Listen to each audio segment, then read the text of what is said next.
Hey guys, blouse చూసిర్రు కదా ఎంత పర్ఫెక్ట్గా వచ్చిందో. బ్యాక్ నెక్ రౌండ్ కానీ కింద కూడా స్టిచ్చింగ్ అనేది నీట్గా ఉంది. ఇట్లా డాట్స్ కూడా మనం క్రాస్గా కాకుండా స్ట్రైట్గా వేసుకుంటే మనకు ఫిట్టింగ్ అనేది చాలా బాగుంటుంది. ఇట్లా సింపుల్ బ్లౌజెస్కి కూడా ఇట్లా డిజైన్ వేసుకుంటే చాలా బాగుంటుంది.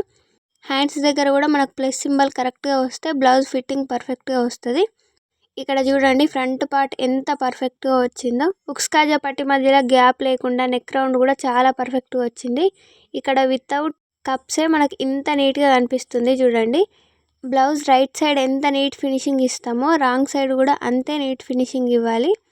చూడండి ఎంత పర్ఫెక్ట్గా వచ్చిందో. సైడ్ జాయింట్, షేప్ బెల్ట్ మొత్తం లోడింగ్ పద్ధతిలో స్టిచ్ చేసుకోవాలి. మనం కటింగ్ ఎంత పర్ఫెక్ట్గా చేసుకుంటే స్టిచ్చింగ్ అనేది అంత పర్ఫెక్ట్గా వస్తుంది.